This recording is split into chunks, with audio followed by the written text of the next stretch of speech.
The content presented in this podcast is based on real events and may contain graphic descriptions of violence, sensitive topics, and explicit language that may be triggering, offensive, or sensitive subjects to some viewers and listeners. Discretion is advised. The purpose of this podcast is to explore and discuss true crime cases for entertainment and educational purposes only. This podcast does not intend to glorify or sensationalize crime, but rather aims to analyze and understand the complexities of human behavior in the criminal justice system. We encourage listeners to approach this content with empathy, critical thinking, respect for the victims and their families. Doing things a little differently tonight, as you could probably hear in my voice. I do have a nasty head cold. It's probably because I spent the whole weekend at the Palmer House in Sauk Center, Minnesota, basically mingling with very unhygienic ghosts. um, we had a blast all weekend. I did tarot readings, and we did ghost investigations. I did a talk. Cindy Kaza was there, Shane Pittman, and then, of course, my husband, Dave Schrader, which the Paranormal Mysteries TV show on Stream Beacon TV will be airing sometime mid to end September. So we wanted to get a Paranormal Mysteries event going and have kind of a Holzer Files reunion. So we had a lot of fun at the Palmer House. And this weekend, I am spending it in Lake City, South Dakota at Fort Sisseton Historic Park with Dave. I'm going to be doing tarot readings there as well. So we've been having fun going from event to event, but obviously, sometimes the germs catch up with you. So that's why I'm off camera, because I'm puffy and nobody wants a puffy Winnie. So, but what I wanted to do for this week, since I didn't have time to record with the turnaround of having to travel back out of town, a few months back, I did a interview with Jerry Jamison, who wrote the book Vanishing Act.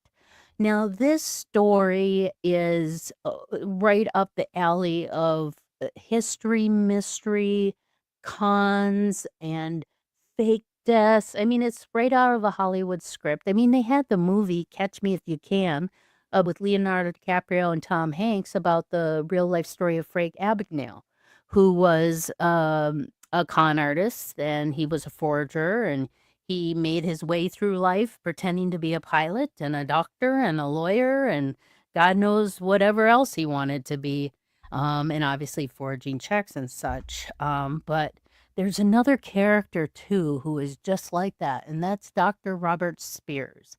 Now, this guy, talk about a con artist being a sociopath, a psychopath. I mean, everything on top of everything. Now, this guy faked his death by crashing a commercial airliner. Yes. It wasn't that he was just faking his death with an already, deceased body that he got out of a morgue. No, he blew up an entire airliner with innocent people aboard to fake his death. And then he became a doctor, in quotes, and then he started doing these backroom abortions. Now, that's why I'm going to have him on for the second part. We kind of delve more into the backroom abortions that Dr. Spears performed. If you're sensitive to this topic, this is not the episode for you. And this is what this con artist, Dr. Spears, did.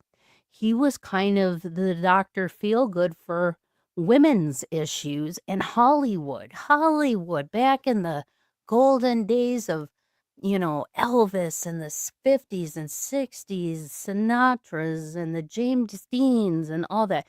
That era of Hollywood, well, there was a lot of scandal going on. And Dr. Spears became the doctor for the women.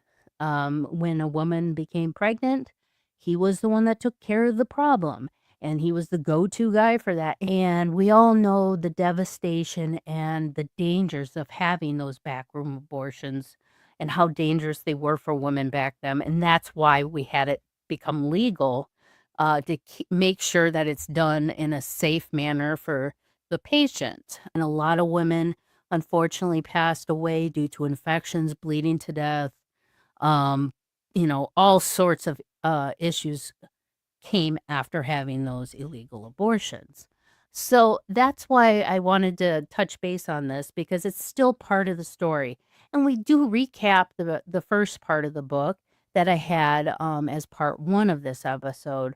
So you kind of get a little recap in case you missed part one. But if you did miss part one, I will put in today's description the link for that episode so you can go back and revisit in case there's some things that we didn't touch base on in the recap that was in the first part of the interview. So I hope you guys enjoyed tonight's episode. Again, I'm just going to say this um, as a disclaimer. If this topic, the topic of abortion or anything related to it, this is not the episode for you.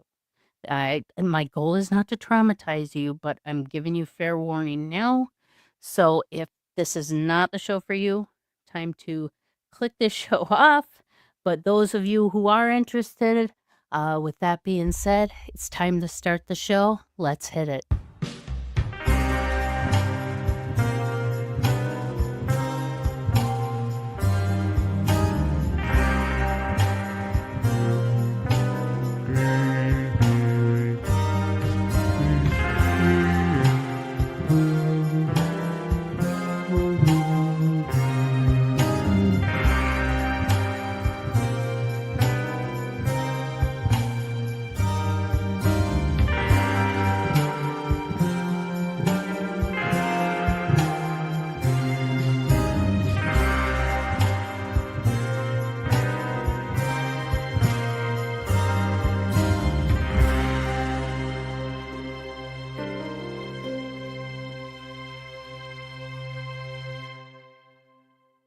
Hi, and welcome to an exclusive episode of Mysteries, Mayhem, and Merlot. I am your host, Winnie Schrader.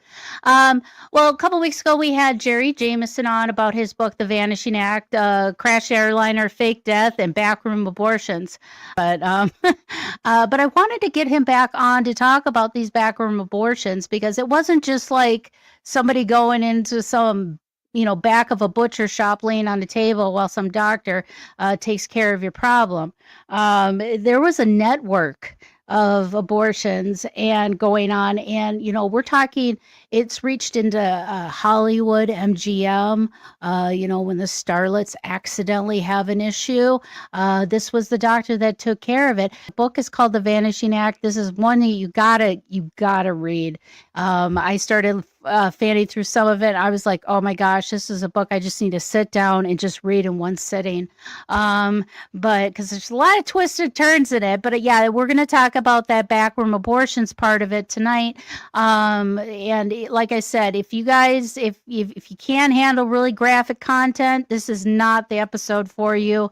If the word abortion is a trigger word for you, don't watch this episode as well. So, but I'd like to welcome Jerry to the show.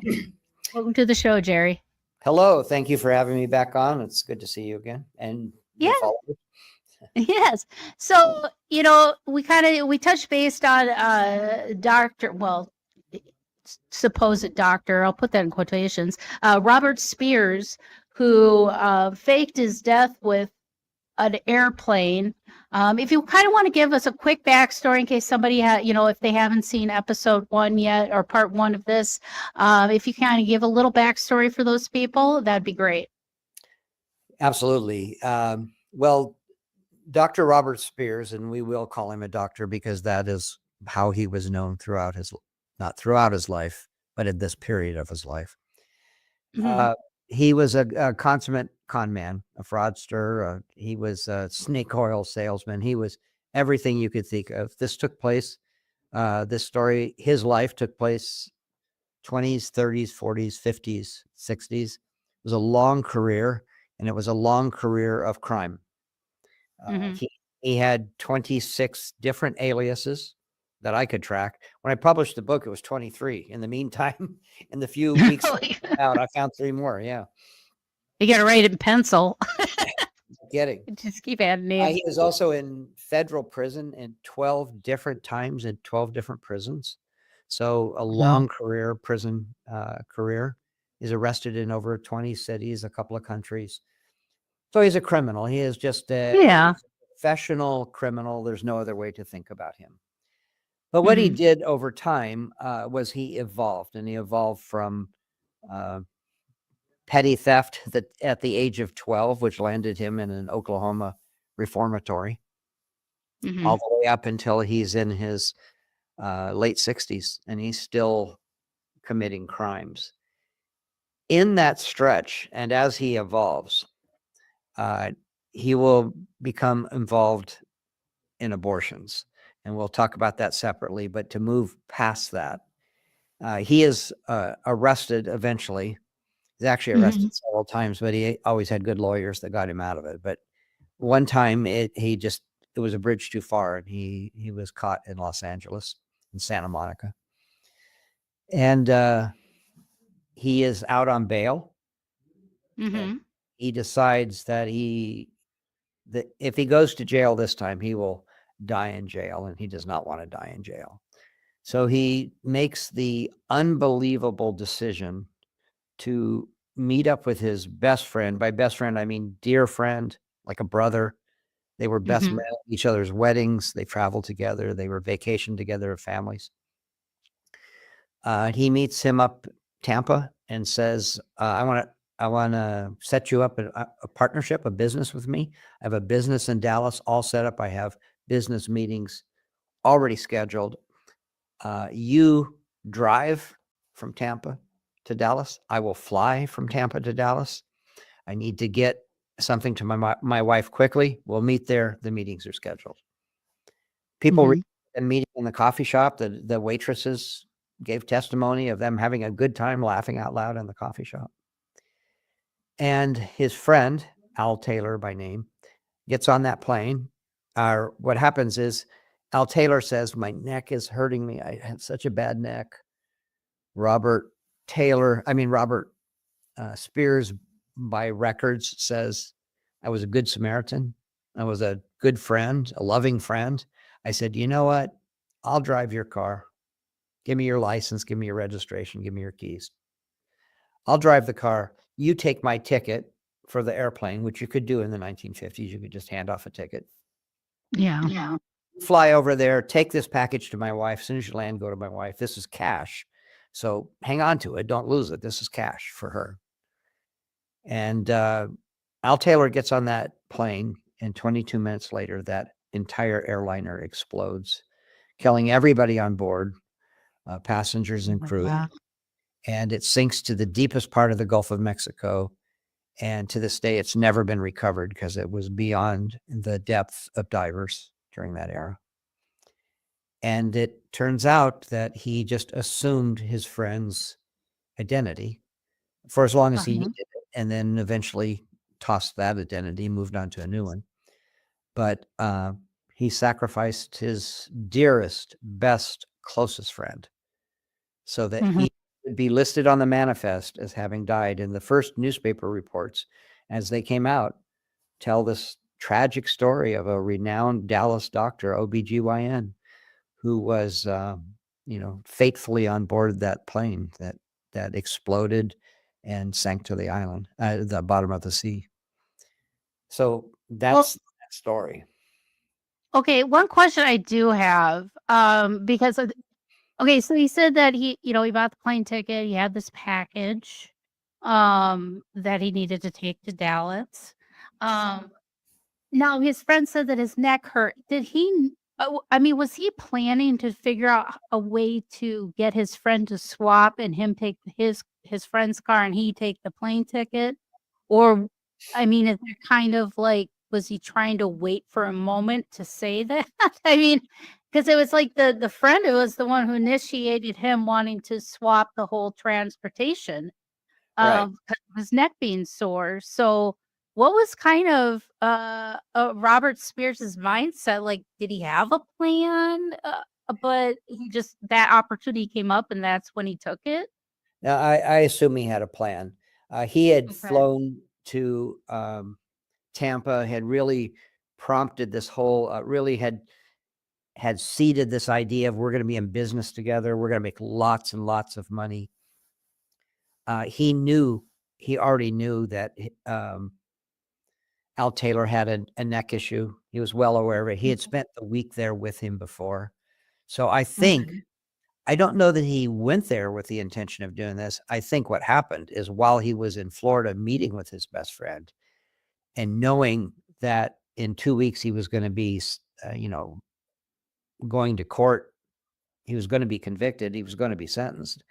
I think he just an opportunist and said, because the bomb was put together with timers from a camera, so that a camera would have a 10-second delay on a. Yeah. might Oh, have- wow. So they've actually found those pieces, eventually in the water. The FAA did, and they found the bomb parts, and they realized, and we don't know for sure, but by best guess, when he was in Florida, he bought a camera, he assembled this bomb, carried that package there. If his friend Al had refused to swap the tickets, if he had said, "No, I want to drive," it was a brand new car, for one thing. It was a sleek, new Buick, beautiful Buick. And if he had said, "No, I'm going to drive. I want to do a road trip. That would be fun."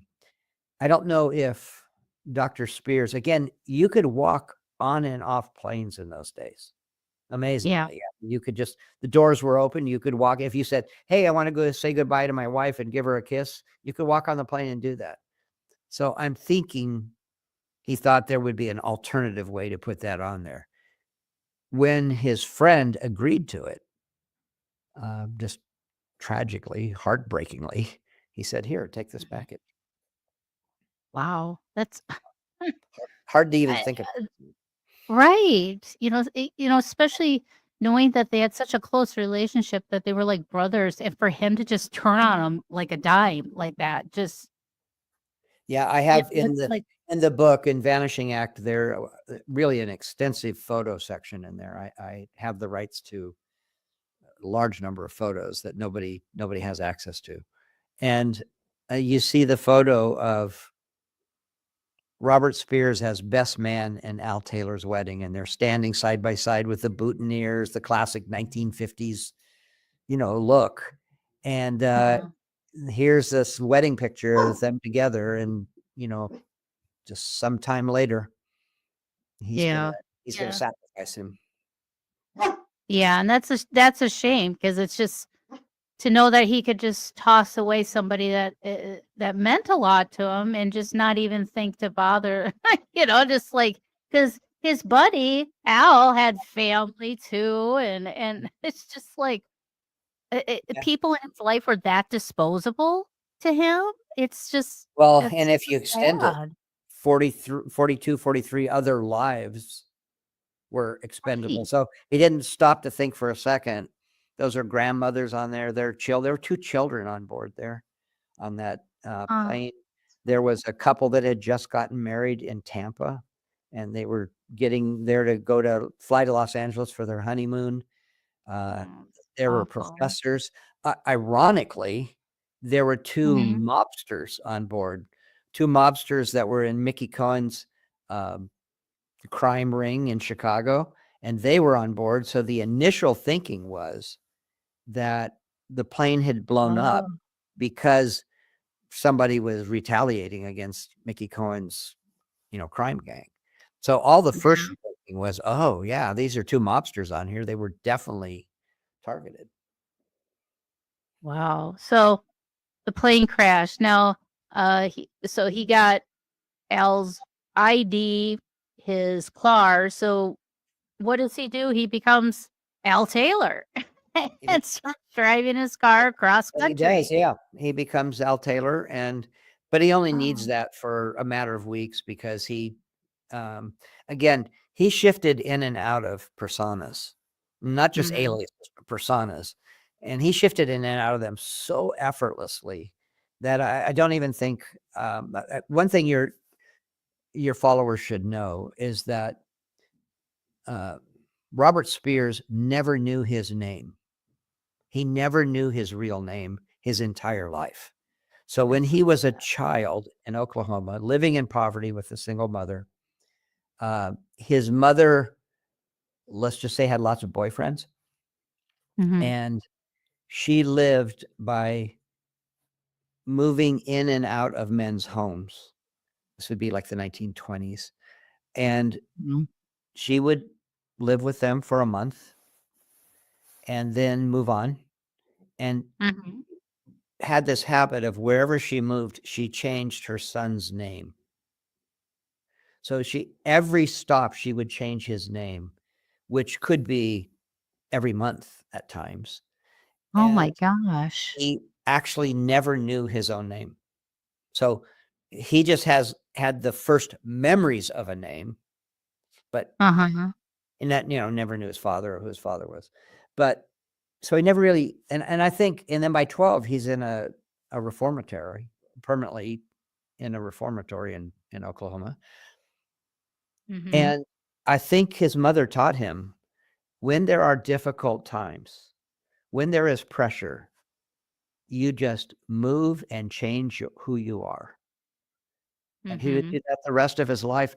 I'm not sure he even thought of that as, this is criminal. I think he just thought, this is what you do. I mean, imagine if you were a 5 or 6-year-old, and when you move to a new house, you say, well, when we move to a new house, we change our names. For all, he wasn't going to school. Nobody was there to tell him, no, you don't do that. That's not how it works. Right. So he may have just thought, well, this is what you do. And he did it forever. Yeah, it was his norm. Yeah, he Quite was tragic obviously because good at it. when you think of a child and what she is doing to him, it's just Mhm. heartbreaking. Yeah, I know, and just yeah, not knowing who he really is, and then just having to learn to be a chameleon and just adapt to each situation that you're in. You're not going to have an identity. Yeah. You're He had just a going sister at to. one point, and Uh-huh. he didn't, I never knew what happened to her. It's like we moved to one house. When we moved to the next one, she wasn't with us. He never knew what happened to her. So, you know, but just, it's just Awful. heartbreaking. It's really terrible. It is. So, okay, so he gets to a place out was it Arizona? He found a friend kind of living in a shack out in the middle of Yeah, nowhere. yeah. Um so and is that where he starts kind of building up the whole abortion stuff there? Kind of when did that start? So that started much, much earlier. He had, Okay. um, so he was really, uh, an old-fashioned term is a flim-flam man. A Mhm. flim-flam man was a guy that, he was part snake oil salesman. He was part magician. He'd roll into a rural town, have his spiel, his shtick. He would sell an ointment, or he would, you know, do something. Yeah. Didn't matter what it was. They have money. I don't have money. I'll figure out a way to get this money. And that's Yeah. what he was. So he would like get a job someplace, steal all the checks at the company, start writing bad checks, immediately start purchasing things with the money. So he would take bad checks and go in and buy a new automobile, for instance. He would go Oh buy my a God. custom suit. He bought a suit that is equivalent today to a $2,500 wool suit and began wearing it around town. He was written up in the local papers as the most eligible bachelor in town. Oh my goodness. By the end of the week, he's in jail. He's in prison and they said, well, you bought a flashy car. You ate in the most expensive restaurants. You had girls on both arms. You had, the cool hats, the whole thing. Didn't you think you'd get caught? And he goes, well, it was worth it. I mean, I didn't want to steal the money and do nothing with it. But, he didn't even leave town. So, he'd spent 2 years in jail. He was completely happy with it. He said, I always said, oh, it's worth it. He admitted it every time. Oh, yeah, I did it. Sure. Absolutely. That's me. Proud of it. Yeah. Well, and So, it's true. I mean, he kept getting back out, so it was just yeah. like he just had to go Well, take a break in jail for a couple of years, and then he was out back and, at it. keep in mind, he didn't have a home. It wasn't the Yeah. worst thing for him. And he would usually get about a 5 to 10-year sentence. He was always out within 2 years or less because he was such a model prisoner. He was Mhm. he was adored in prison. In fact, one of the judges that sentenced him said he was the most charmingly good bad man he had ever met. So I think that tells the story of this personality that he had. There was Or something well, they do about say sociopaths have a very charming personality and very hooking to people, like they can get their grasp into people real quick. So, and he did, and yeah. he did. Now, during the Halloween season, the veil between the worlds gets thinner and the chills get real. Oh, so very real. Something is waiting in the dark, and it's calling your name. So answer the call this Halloween season for the Paranormal 60 presents Halloween Haunts and Hijinks, October 9th through the 12th, for a supernatural weekend you'll never forget. It's being held at the historic haunted Palmer House Hotel in Sauk Center, Minnesota. Join Dave Schrader from the Holzer Files, Ghosts of Devil's Perch, and the host of the Paranormal 60 podcast. He's teaming up with Dalen Spratt from Ghost Brothers and Phantom Forensics. And we have heart-centered, intuitive Diet Renee for a weekend packed with spine-tingling experiences. You'll have 2 nights of live investigations and paranormal experiments, interactive workshops, gallery readings, and meet and greets, live presentations with experts themselves. This isn't just an event, it's a doorway to the unknown. So you have to ask yourself, do you dare cross it? Now, tickets are limited, so please book your Halloween Haunts and Hijinks adventure now at darknessevents.com. Again, that is darknessevents.com.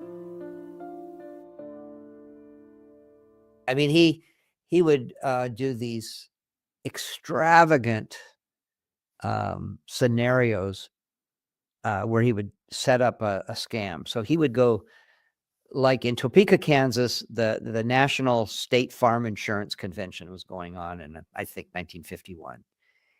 And Okay. he goes there. He sits in the hotel bar, gets a room, he gets a hospitality suite, sets up a hospitality suite, and guys come by, have free drinks, and hey, what's your name? And all this, he would get, hey, oh, you're in New Mexico? I'm in New Mexico. Let me look you up. What's your phone number? Get the phone number, go in the other room, call up his wife, the guy's wife. Hi, I'm calling from St. Mary's Hospital. Your husband's been in a terrible accident. He's here. We need you to wire $1,000 immediately to Western Union. Put it under this name. That is our finance guy. He will pick it up and pay the bill, but you have to do this today. He needs surgery. It's a crisis. Oh, And then geez. one of his aliases, he'd show up there and get $1,000 check. He did it all day long. Every guy that came in there, because of course these wives are all scattered. They don't know. When he ran out of wives, he called the home office for State Farm. Hey, your guy, I'm here with the hotel. He lost his wallet. He has no money. We're going to have to kick him out on the street. They said, well, we'll wire you $500 for the week. State Farm started paying him regularly. So, Oh my gosh. and get this, in one of these cases, so he would just move from conference to convention. In one of these cases, he actually got bored of scamming people. It was, it started to become like, this is labor. This is work. I have to do all this work. I got to make these calls. I got to drive to Western Union. So he goes over to the next state over. It's in the middle of the convention. He goes over there. He rents a storefront and he sets himself up as a guru fortune teller. He gets a turban. He gets purple robes. He gets the glass bead curtains. He gets the crystal ball. He says, I can tell the future. By the way, his name was Guru Gypterm. Gypterm was what he named himself. True chip term. There's an irony in that. He sets up business. His first customer is the mayor's wife. She swears he can tell the future. He can connect with the dead. She tells everybody. He makes in 3 days the equivalent of $55,000 in 3 days, and then goes right back to the convention and picks up his scam there. Oh my. It just the pages of Vanishing Act, which is ultimately about a plane crash and a fake death, is such a small sliver of this man's life. And And to be honest with you, Winnie, there are parts where you laugh out loud. You're like, oh Mhm. my gosh, like that. How could he possibly pull this off? And I there's know, times it's when you cry, you amazing. have tears in your eyes. His story is mercurial. It's a roller coaster. It's stunning in every way, and it's completely unknown. We uncovered all of this. We discovered this. Yeah, I've never heard of it, and that's what caught my eye with this book because I love the movie Catch Me If You Can, and this, is literally kind of like the real story, even though Catch Me If You Can was based off of Frank Abagnale, Mhm. uh, who was a real guy who did, he actually ended up helping the Secret Service, Right. Yeah. be a fraud, consultant, I guess you would say. They Yeah. would consult with him. They got some time off of his sentence for him to be a consul for the Secret Service and FBI for counterfeit checks and things like that because he was so good at it. Yeah. Yeah. So good at it. And I'm just like, the way he did it, I could see how he gets stuff past people, but like with Robert Spears, I mean, he just it's plain as day, it's a con, but nobody's picking up on it. It's, like, if you're watching this as a movie, you'd be yelling at the TV screen, be like, Exactly. Don't, he's cutting you, don't be an idiot." You know what I mean?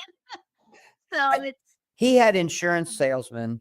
He set up a desk with a lot of pretty ladies that he'd hired in town. And he set up a desk in his hospitality suite and said things like, give me $200 and I will get you more business than you've ever had. They gave him $200. He walks out the door. That's it. I just, here's $200. $200 was $2,000 in today's money. Yeah, sure. I'll give that to you. Because he had developed this reputation that was larger than life. And, he had people going around the hotel. Oh my gosh, you've got to do this thing. This guy got me so many leads. It's incredible. He had hired entire groups of people, scenarios, set up scenes and scenarios. He was brilliant. Honestly, he was brilliant at what he did. Oh, he was a master con artist, man. Talk This is about the also, goat. this is what leads us to abortions too. Yeah, okay. And So, yeah, the whole backroom abortion thing. Now, in the first part one, I asked, like, was he really a doctor? Because obviously, he probably did not go to school at all for this. That's just a moniker he just picked up and decided to do procedures on women. Is that kind of the gist of it? yeah, actually, it was very coordinated. It Hmm. wasn't happenstance. He bought a diploma, for a college diploma, because to get a medical license, you had to have a college diploma. He bought a college diploma. I actually don't remember exactly, but I think it was Duke University. He bought a college diploma. He bought a medical license out of the trunk of a car from a guy that sold it to him for $500. Incidentally, the guy that sold it to him was the head psychiatrist for the Manhattan Project, which of course was the atomic bomb in New Mexico. And he was the chief psychiatrist. He was on staff there in New Mexico. If you recently saw the movie, Yeah, and Oppenheimer. Yeah. Oppenheimer. So they had an entire town, right? It was an encapsulated town where they all lived and worked. Well, he was on staff Mm-hmm. there, this doctor, because they knew there would be psychological challenges for these people working there, partly because they can't connect with the outside world, but also because Yeah. they know they're creating the greatest weapon of mass destruction that ever existed. Right. So they have a psychiatrist there.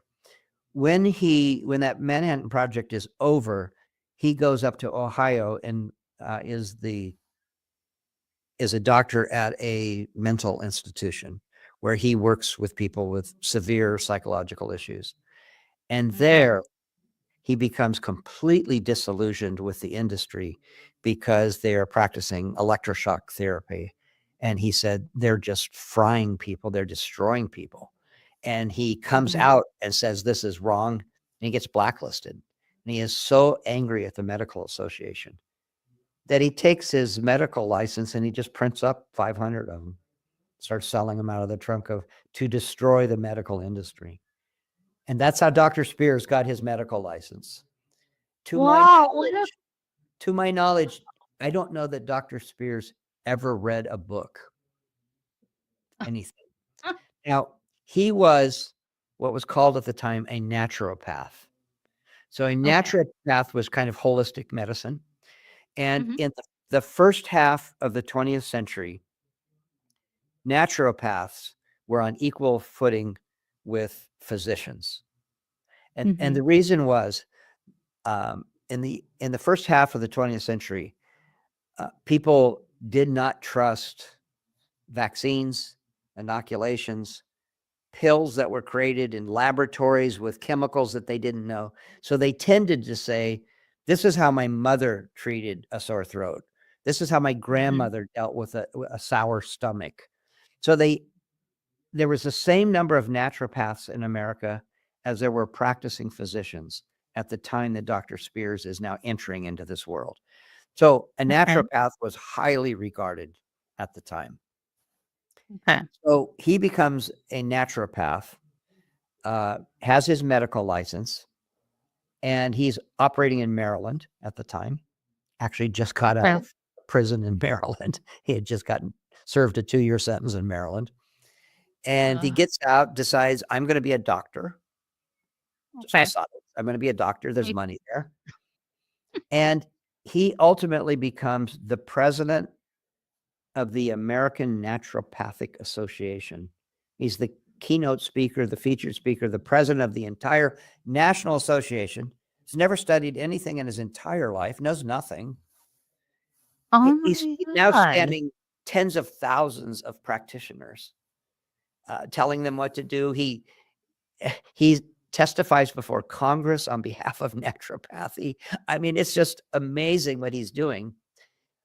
But in the course of being a naturopath, which his original intention was to be a physician, a fake physician, but to actually do better treatment, he finds that there's an underbelly to naturopathy, and that is abortions. And so under the guise of a naturopathic doctor is an entire vein of people who only perform abortions. That's the only thing they do.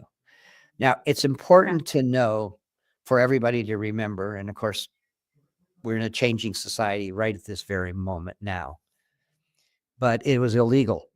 Abortions were illegal. It was illegal to perform an abortion. It was illegal to have an abortion. Okay. Therefore, if a woman had an abortion and it had a bad outcome, a terrible outcome, if she went to the police, she would be arrested and sent to jail.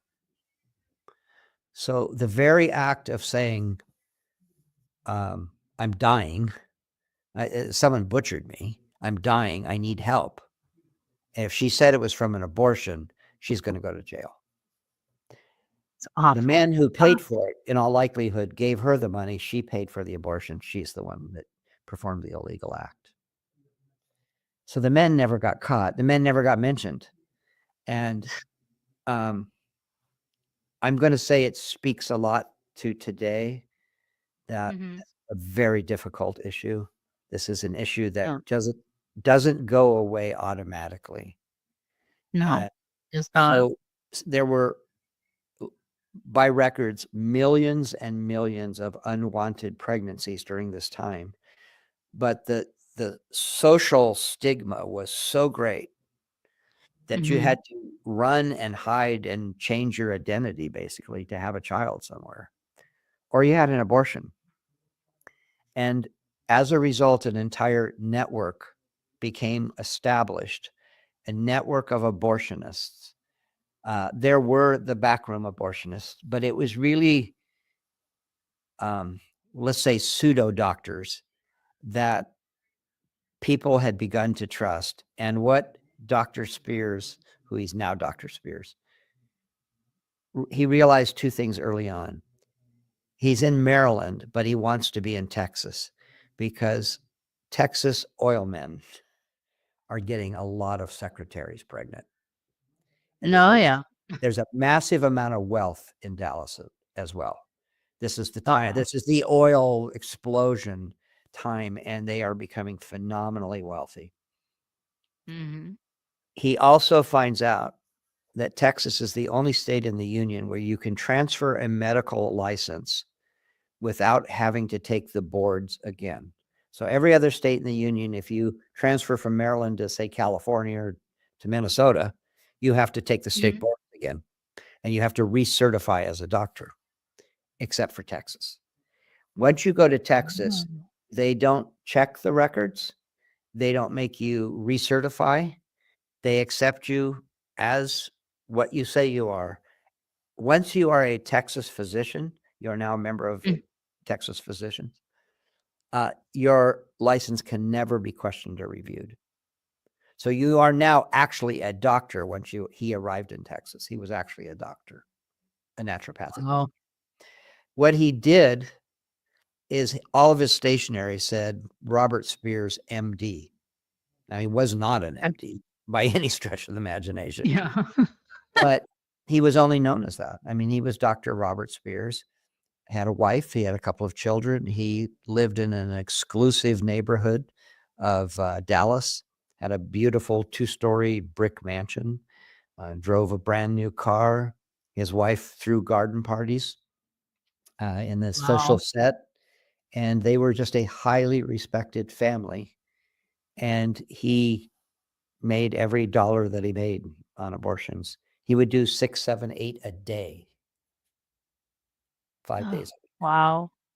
Now, with this network that's building of abortionists, are they trying to keep like kind of a standard across the board to make it, to make sure that these procedures are going, I mean, have a better chance going as planned and not having, like the backroom abortions you always hear about, some guy with a coat hanger in some dark room.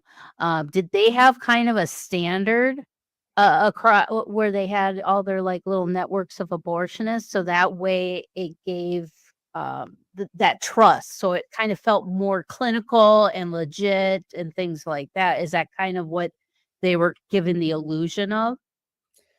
You want to believe that, don't you, Winnie? I do. No, they didn't care about the patients at all. Oh. There was no, this was greed driven 100%. I'll go, and in just a minute, I'll go into the network, because the network was more extensive than you would realize. But when I say network, it wasn't the practitioners. Mhm. It was the lawyers, it was the police, and it was the judges was the network. It was the legal system that was the network for abortions. The doctors Oh, just no. played their role. So that's going to be a difficult discussion, but let me just tell you this. Dr. Spears and most of the abortionists that I would say were his peers, and he knew a great number of them, Mhm. started to move away from, let's say, a medical procedure with medical equipment. They started to move away Okay. from that. And he invented a substance called Euroclear, which was described in Time magazine as a sweet smelling purplish serum. And it was lye based. It was from boiling lye. Now, your listeners are going to know what that means. That's just a devastating concept. Oh. And so he Oh started my. moving to this Euroclear, and he started shipping it all over the world. So we really have no idea the impact that this man had. He had set up Oh an my international gosh. business, and he the stories are horrendous. And these stories, in part, make their way into the newspaper, obviously a 1950s, very cleaned up version. But Yeah. and they're not saying they're having abortions. There's more like there's an epidemic of women having what they called female problems. Female. Okay. Yeah, and that's Wow. how he advertised. By the way, I'm a specialist in female problems. And that was code for Uh-huh. abortion. Wow, that's horrendous just to think that he would just inject women like, oh, with lye? Oh my God. And it Uh, we'll get a little further in the story because one of these instances is how he's ultimately arrested. And that okay. situation is a difficult situation. But let's talk about this network for a second. Yeah. So abortion was considered in the probably 30s, 40s, 50s, all along. And Mhm. this is, before the pill. So women are getting pregnant. Yeah. They are getting pregnant. So abortion was considered a necessary evil in America. Mm-hmm. It was not acknowledged. It was condemned from the pulpit. It was condemned in society, but everybody knew it had to exist because it would destroy the fabric of America if 1 in 4 women was pregnant and married to another man. And I mean, it would destroy the fabric, maybe the false illusion of America, of 1950s America. Right. Yeah. Had just won this great war and was fighting a Cold War, and the economy was exploding, under Eisenhower, and the interstate system was being set up, and people were buying 2 cars, they were buying washing machines. It was a wonderful time in America. And Oh they yeah. did not need this black cloud hanging over God's chosen country, to be honest with you. So Right. Right. when there would be a compromising situation, let's say from a well-connected man, Okay. because the poor people ended up with the clothes hangers. Yeah. So if a well-connected person, and apparently there was a very booming business in these well-connected men, they would go to the police chief. I got a problem. Yeah. Some help. Okay, you donate to the police league. You're a member of the Kiwanis. We go to the same church. I can help you out. So then they had lawyers in place, which this is what they handled, what they did. They made connections. So the police chief would get $500. The lawyer would get $5,000. And he had judges on his payroll who would then say, we're going to take care of this situation completely. No one's ever going to know about it. Oh. By most accounts, the first 2 were greedy guys. The judge Okay. was trying to maintain social order in a community. Like Okay. if the pastor of the Lutheran church goes to prison, if the head of the bank goes to prison, wait, if 5 out of 15 men go to prison, we have to Right. control this. And to a certain extent, we have to save these women's lives because Yeah. they would be destroyed socially forever.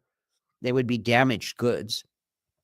And it was always like, going back to an earlier point you make, we believe this is going to be a safer, healthier situation for these women. So at that point, those judges, by some accounts, cared about that. Okay. It was when Dr. Spears and his crew began to moving into these liquid abortions, these chemical abortions, that really all helped us, because it was really more like a hit and run type thing. He could ship a package to somebody, say you inject yourself 3 times, the next day, you'll lose your baby. And they would be mailed from, no return address, blank. And they were paying everyone, they paid between $2,000 and $5,000 in today's money for that little bottle. That's serum. Yeah, between $2,000 and Oh. $5,000. For Wow. So, So it's a it's a dark chapter. It happens to be an American chapter. It yeah, happens to be a very real American chapter because this was going on in every small Christian community across this land and in every mhm, major city. Um, the people of color and the people of poverty were sacrificed in this. So they were the ones that were getting arrested. They were the ones that were being hauled in because society wanted to see somebody's taking action here. But at the right. high end, at the higher level, at the elite level, the people with money and power were able to live their lives the way they wanted and know that they would be taken care of. And this is a chunk of the story because this network has become very established. And it's really at this point that Dr. Spears says, I think there's more money to be made in Hollywood. So Oh, he makes no. the decision to move to Los Angeles, buy a home, Palos Verdes, overlooking the ocean, beautiful home, worth millions of dollars today. It's still there. It's worth millions of dollars. And he moves his family there and starts a new partnership. And that's the Mm, next big chapter of this story. okay. So, what was the partnership? Like, was it something like, obviously Hollywood? Did it have something to do with like actual Hollywood, or who was his partner in this elaborate scheme that he was going to start pulling there in Hollywood? Well, I'll take one step back. So I Okay. spent several years researching and writing two books that are not yet published, but two books on uh, an actress that became very, very famous in her day, Academy Award nominated, and then tragically, accidentally shot herself and paralyzed herself. And it's a completely unknown story. Nobody knows anything about her, but Oh, wow. she was at the time that Katharine Hepburn was out, this woman, Susan Peters, was voted the #1 box office attraction in both America and Canada. She was a Oh, bigger name wow. than Betty Davis and Katharine Hepburn, but Hollywood didn't know what to do with a paralyzed actress. And so it's a Yeah. tragic story because they want to hide her and put her away. They want perfection. And in the course of researching this, I read all about a guy by the name of Don Loomis, and he was the fitness guru for the movie stars. He was an employee of MGM Studios for Okay. 30 years, 30-year employee. He developed what was called the physical culture. And his nickname was, oddly, the flesh sculptor. So he would take men and women, we got her from Minnesota, we got her from Iowa, we got her from Nebraska. She was a waitress, she was a farm girl, and they would bring them to him, and Mhm, he would put them through months and months and months of a heavy regimen, mhm. exercise. Um, big thing was to build up the women's busts. And Yep. so he had exercises. Uh, the men, he needed flat stomachs, he needs biceps, he needs pecs. So he's doing all this. The women are learning how to walk and talk and giggle and Mhm. be sweet. The men are learning how to play tennis, how to look good in certain clothing. And this is Don Loomis. He's doing all this. So um, he invented the physical actually started in Minnesota. He was a Minnesota Oh, guy, a trainer that moved out to Hollywood. And that's cool. yeah, and he has actually a whole history there in Minnesota. That might still be Loomis's around. So don't sue me. Um, so he becomes this, a very famous guy in Hollywood on his own. He's interviewed. I have trading cards with him, Don Loomis trading cards that they made in the 1940s. that went in cigarette packs in the back of cigarette Well, that's packs. funny. Yeah. So what it turns out is he is the official abortionist for MGM Studios. He's on salary along with all the rest to be an abortionist. Now, in the 1950s and early 60s, there's a huge change in Hollywood because up to that point, fitness, health, the actresses need to be glowing and healthy looking. They need to have perfect figures and long legs. The men had Yeah. to be Cary Grant and Gregory Peck, and they had to be that. The Rat Pack changed all that. Now they're smoking, they're drinking, they're swearing, they're slurring their speech, and that becomes what Hollywood transforms into. It's the Rat Pack now. It's Las Vegas, it's abuse, it's all of this. So the physical culture moves out, and he moves full-time he has to go into business on his own. Now, Okay. your followers should know, during his time at MGM, he performed 5,000 abortions. 5,000 abortions. Wow. He had a mobile clinic. He had a white van with a red cross on it. He would go to actresses' houses, perform the abortion, go on to the next one. They were referred to by both Dr. Spears and Don Loomis as their milk route. They would just go from house to house to house to house. Oh, When I did all this research on this actress, I got all of my information from the movie magazines of the day. And they would repeatedly say, all the movie magazines would repeatedly say, there is an epidemic of appendicitis in Hollywood. We don't know why, but there's an epidemic of appendicitis in Hollywood. All the young women are having appendicitis attacks. And that was the code word for abortions. So they would have an appendicitis attack. Dr. Loomis would come to their house in his mobile clinic. A week later, they're back on the set. 5,000. Wow. Oh my gosh. That's so so disheartening, that number. 5,000 abortions.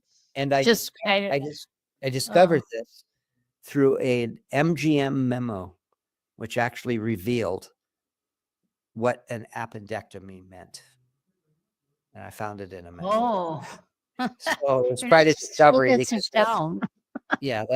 all of that unfolds with that story. I mean, a story in itself, right? I mean, that's quite a story in itself. Have you ever felt like something or someone was trying to tell you something? That inner nudge, that quiet whisper from the universe, with intuition sharpened by years of spiritual connection and a deep-rooted gift. Winnie Schrader delivers readings that are compassionate, insightful, and shockingly accurate. Whether you're facing a crossroads healing from heartache, or just curious what the cards reveal, Winnie creates a safe, sacred space to explore your journey. This isn't fortune cookie fluff.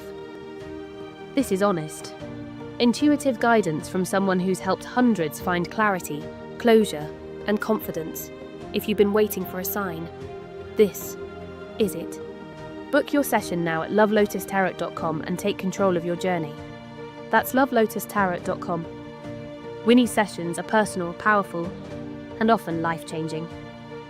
That's lovelotustarot.com. Yeah. So Don Loomis has now moved out of MGM because nobody cares about being fit anymore. And he becomes a full-time abortionist. This is his partner now. So Dr. Spears, coming over from Dallas with a lot of history, a lot of wealth, a lot of practice. He gets a home nearby. Loomis and his wife, they become very close friends. They're socialite friends. And they go into business together. Spears, believing he still has all the Hollywood contacts. And Loomis is saying, this is a guy that's going to bring almost all of his kind of Dallas, his wealthy, rich people, businessmen, context. Okay. So it's a partnership. They go into partnership. They're making money. They're doing well. And in 1959, in September of 1959, Dr. Spears gets a call, and then nothing out of the ordinary, needed an abortion. Okay. What he would do is he would rent a room, usually in seaside motels, all along, Manhattan, Huntington Beach, all of these Los Angeles seaside towns. And in this Mhm. case, he rented a motel in Santa Monica Okay. and met a 22-year-old school teacher there and injected her with Euroclear, too strong of a dose, and it literally melted her on the spot. Her Oh. her fiance was not a wealthy businessman. He was not a sugar daddy. She was a 22-year-old school teacher. He was a UCLA student, and Mhm. they just they she would have lost her job as a school teacher. They would have, it would have destroyed their lives. So they decided to get an abortion. Well, because he dearly loves her, this isn't just taking Okay. care of an awkward situation. He rushes Yeah. her to Westwood Village Hospital. They said, "Oh my God, what happened? What could have possibly done this to you?" And he says, "Dr. Robert Spears, here's his phone number. Here's his address. Here's how he did it. This was the agreement. Everything, spills everything." An hour later, they are in Dr. Spears' beautiful home and saying, Okay. "We're coming to arrest you for doing an illegal abortion." Now, his wife maintains she never knew anything about this at all. Okay. But Dr. Spears has the motel key in his pocket, and he knows when he's searched, they're going to know exactly where this took place. He walks over to his wife and drops the key down her bra. And Oh my gosh, what a jerk. so she's standing there. In the police records, it says, "We went over and told her to fish it out." You could go in there and get it. Fish it out. What the heck? Oh my God, this guy. He So did when they go to the yeah. motel room, they see the equipment, they see the Euroclear, they see the blood, they see everything. But they see more than that. They see that he has been working on a manual of all the procedures and their partnership agreement with Loomis and all this kind of stuff. And he knows that they put him in the car, they drive him over there.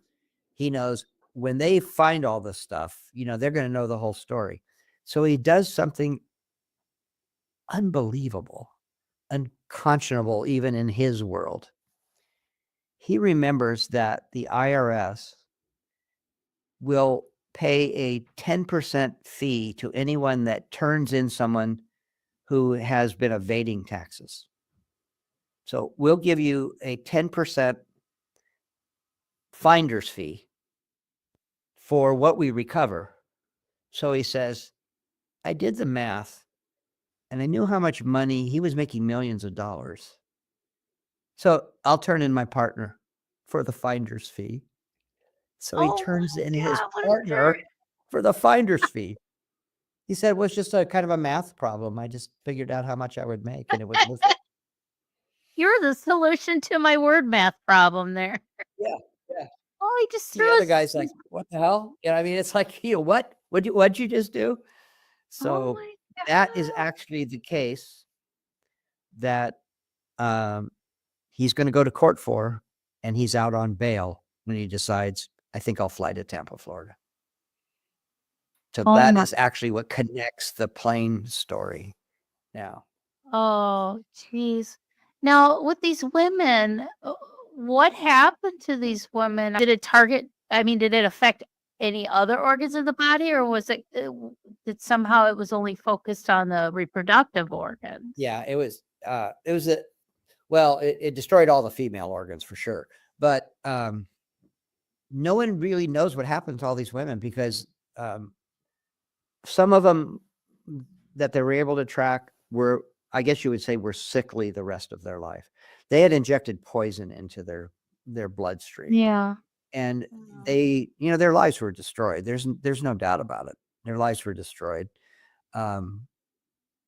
It make this 1950s society we talked about a little bit earlier, but this perfect all-American society, this Christian society. I'm a Christian, so I have empathy for it. But this cover up of there's more going on under the surface, which I think actually will lead to the rebellion of the 1960s, because the kids that were born in the 50s said, they went to church and did this, but they did this at home. And I think eventually they say, we're just going to throw it all away. I think that's what led to this. Right. Seeing this. Right. So. Yeah, because the 50s, it was just that wholesome Americana, the family with the white picket fence. You guys went to church. The mom always dressed up in her Sunday best. I mean, pretty much every day.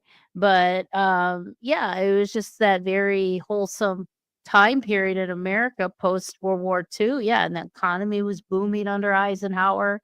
And then, think of the eventually- TV show Mad Men and the perfection of how they looked, and they always had, I'm going to have a glass of whiskey and bourbon. And, they went out with their secretaries, and the secretaries were all beautiful. And I mean, this idyllic kind of world. If you ever look at the movies in the 1950s, my gosh, everybody lives in a New York penthouse.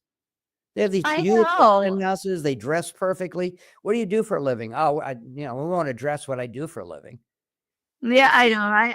Yeah, this is what America believed. This is us. We're the chosen ones. We're the, we won the war. Right. Yeah. Yeah, it was so that that time period. That covered a lot of really dark things, I think, that happened. Really, really dark things. Also at this time, this is when Joseph McCarthy is coming in. Speaking of Minnesota, he starts to say there's an evil force up there across the oceans. They want to destroy our way of life. They're atheists. They want to destroy everything that's important. So now this fear builds up. We got to protect that. We have to protect, this precious life that we have. And I think a lot of this proved to be a cover for Dr. Spears and the likes, because he could just fly in. I read reports. So let me just tell you, my associate, my researcher, Julia Strada, we read thousands of newspaper articles, read them, typed them up, cataloged them, organized them, reconstructed this man's life, which nobody knew about. I mean, they did right at that little slice, but not much. Yeah. So we reconstructed this life, but through the Freedom of Information Act, I was able to get a hold of the FBI's, all the case files on this case.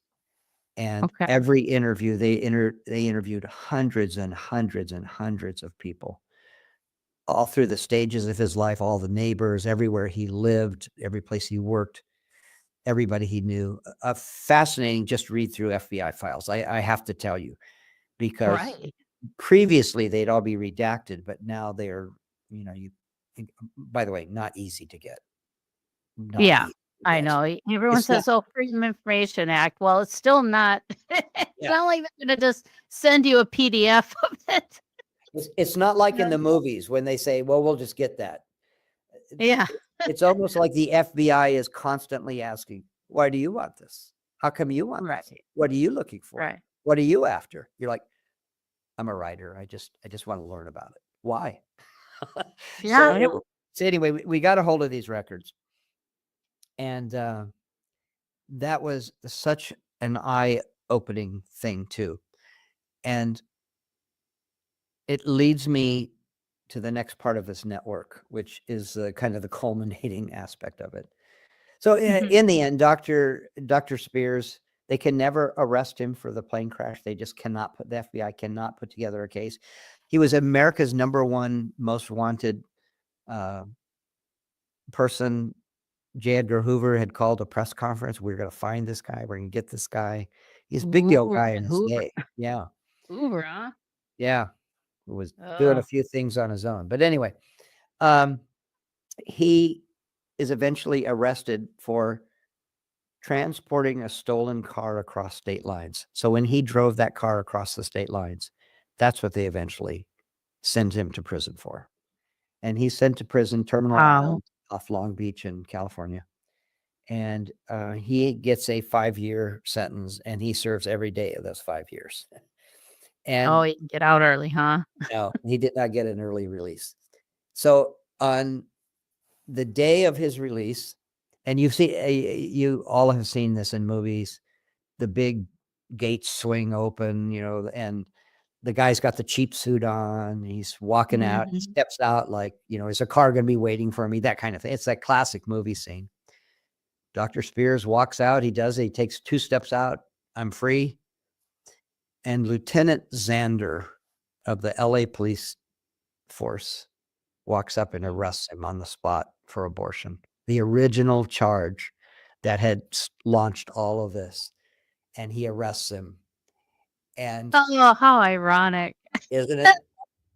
And this time he goes to Alcatraz. And Ooh. he befriends the Birdman of Alcatraz. It was during that time. Oh, He God.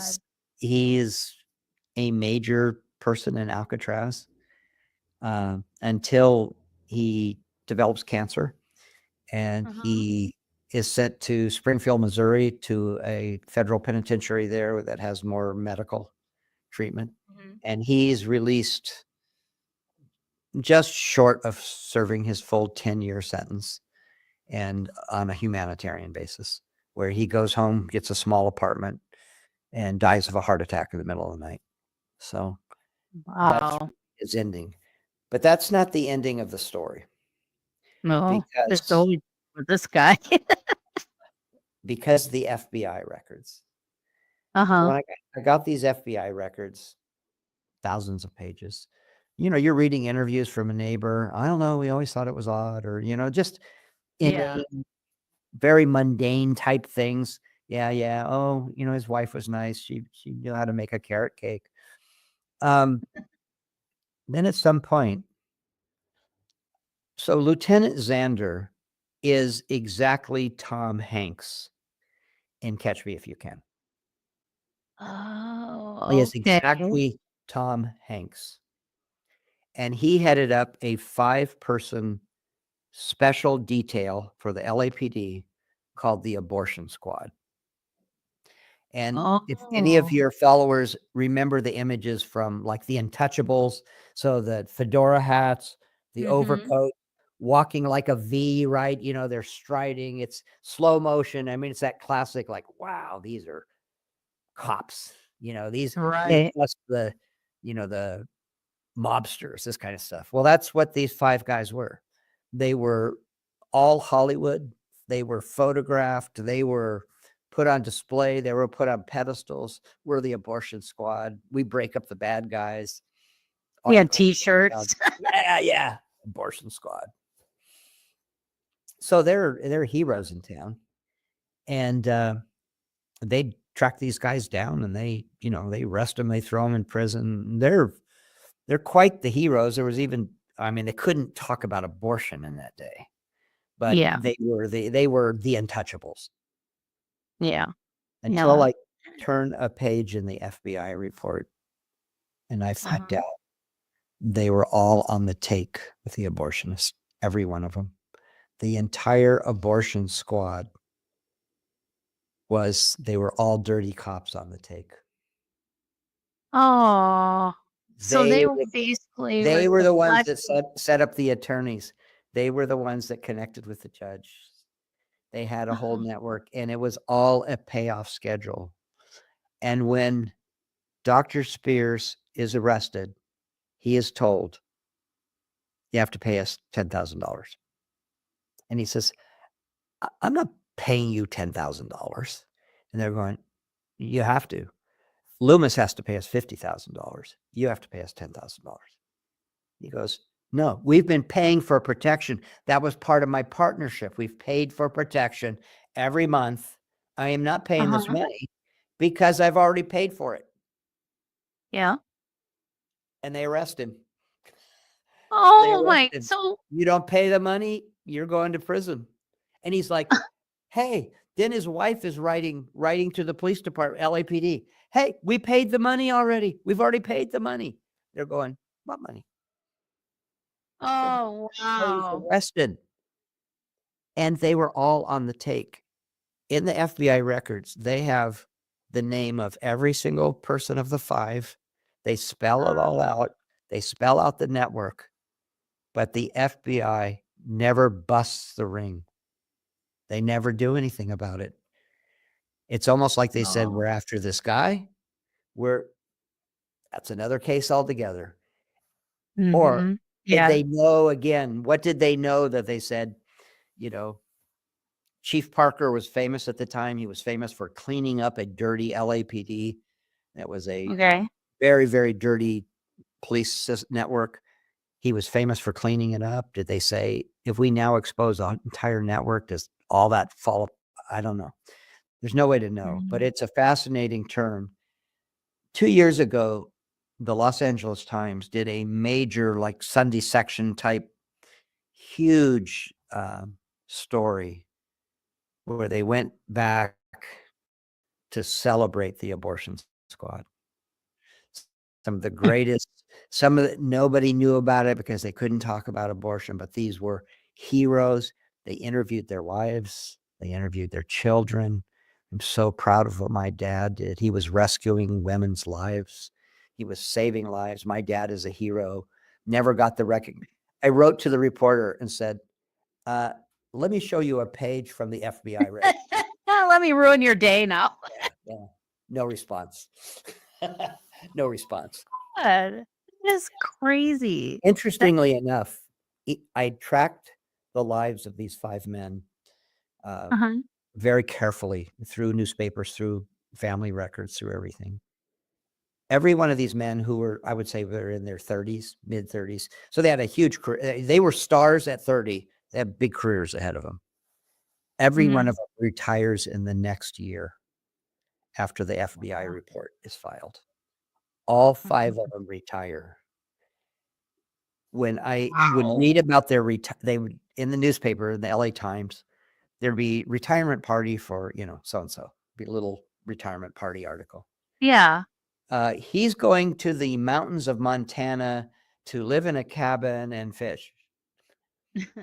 He's going on a worldwide cruise and will be out of contact for the next year. He's going to a small farm, unnamed farm in, they just disappeared. All of them just disappeared. And it's an amazing story. Again, this time, this era, what don't we know? Well, because a lot of that, stuff was always swept under the rug. Then nobody wanted to air their dirty laundry. It was hush hush. It was taboo to talk about bad things. And, I mean, that's why everything looks so pristine and perfect. But under the surface, it was not. But we were pretty good at giving the illusion it was for at least a hot minute. Leave It to Beaver, all of these shows during that era, when you think about it, those are all 1950s shows. And you think about it, and like, that's American life. This is Loretta Young is walking down in flowing robes on a long staircase, and she's supposed to be America's mother. Incidentally, she had just had an abortion too. But anyway, we're painting this picture. It's amazing. It's right. This is why it's an Americana story. Vanishing Act is a story of a crime. It's a story of a criminal, but it's a story of about 60 years of Americana life. The humor of flim-flam mans and snake oil salesmen You know, Yeah. the guy with the turban and the crystal ball. You know, Boy, I would have paid to see that. Oh you know, my gosh, that would have been buying a medical hilarious. license out of a trunk. I mean, it's Hollywood. You know? To the psychiatrist that was in charge of all the people for the atomic bomb. What is happening? And that's what I really like. That's why your book really caught my eye, because it's not just about the plane crash and the fake death. This is what he felt like he had to do to survive during that time. And he was using everything as an opportunity. He knew that there was a need for women's issues to be taken care of, so he built a business around Yeah. it and made money off of it. That's what he did. And I'm sure there's probably a lot of underground stuff that happened to all the stuff that Americans did back in the 40s, 50s, and 60s of sweeping things under the rug. Somebody had to clean that up somewhere. Yeah. It's not, you know what I mean? So there might be a lot of other underbelly kind of seedy stuff going on, not just abortions, but other things as well. I mean, I don't know. Maybe this was the era. trafficking was. Yeah, this back was the then. era I don't of know. mafia. It was the era of, Mhm. Chicago mafia. It was the era of New York drugs and prostitution, among the poor. And, there were a lot of segments in America that I think were, I'm sure if I could talk to my mother today, she would Mhm. go, well, I've never heard any of that stuff. I mean, it was the 1950s. Right. We went to church. Your dad worked at Boeing Aircraft. I was a librarian. I don't remember hearing about all that. I asked her one time, what do you remember about World War II, like the Holocaust aspect? Oh, we never heard anything about that. You didn't know Oh, that really? they were imprisoning Jews? Like, no, we did food drives. We did, drives to gather rubber and nylons and stuff. We were just doing our patriot. No, I don't remember ever hearing about that. She said, Oh, afterwards wow. you did. But she said, we were just America. We were just waving flags. That naivete, that Yeah. jadedness, not really knowing the gravity of what's going on around you. Just everything's looking through looking at the world through rose-colored lenses, I guess. I mean, hey, if if it got him through a day, because we all know that good old mom with her pearls had a little bottle of whiskey tucked Yeah. behind the fridge there. You know what I mean? But, I mean, it was a different time in America. American life was completely different. It was very moralistic, Christian based, nuclear family, mom, a dad, 2 kids and a dog and a white picket fence, a job, mom got to stay at home, wear her pearls and her dress and vacuum while dad was at Yeah. work and the kids were at school. So, it was a great time period, but yeah, it created a lot of underground illegal activity as well, because nobody wanted to see it on the surface, so it had to go somewhere. And unfortunately, when it goes underground like that, it's harder to find, it's harder to stop, it's harder to build a case. But obviously, the FBI, did some work. I mean, I'm glad that he finally got caught, but I don't even know how this guy kept getting out of jail. He must have had Johnny Cochran for a lawyer or something. Because I mean, my God, the He stuff he actually, was. he actually had a lawyer that followed him for a good part of his career. His last name was Forno, and Mhm. he would get like a $50,000 fine and a 5-year sentence, and then the next thing he knows, it's a $50 fine. But literally, I mean, it's right from the pages of the book. It'd be like, yeah, don't worry, I worked it down to a $50 fine. This was in a case where he was caught doing an abortion in a log cabin somewhere in the Midwest, and the police walked in. The girl's there, her rich rich boyfriend is standing next to her. He's performing the abortion, and 2 cops walk in, and they Wow. arrest everybody on the spot, and the girl gets in trouble, and he pays a $50 fine, Dr. Spears. So, Wow. That's wow. so baffling. It is wow. Wow. Well, thank you so much, Jerry. This story, I love this. It got so many different aspects. It's a roller coaster. I would love to see this turn into a movie, like have another Catch Me If You Can part 2, and it's his story of Robert Spears, Dr. Robert Spears. But I'll have a link today in the description for the book Vanishing Act, A Crashed Airliner Fake Death and Backroom Abortions. If you like roller coasters and bait and switch and FBI and chasing cat and mouse, this book is for you. So please check it out and rate and review these books, people, because it helps these books get seen by others who like these, but they may not even know they exist. Share it. Tell your friends. Let them know that this book's amazing. But thank you so much, Jerry, and I hope to see you guys all next week. Thank you for joining me for another episode of Mysteries, Mayhem, and Merlot. And until our next case, my armchair detectives, stay safe, stay vigilant, and stay aware. I'll see you right here next week on Mysteries, Mayhem, and Merlot.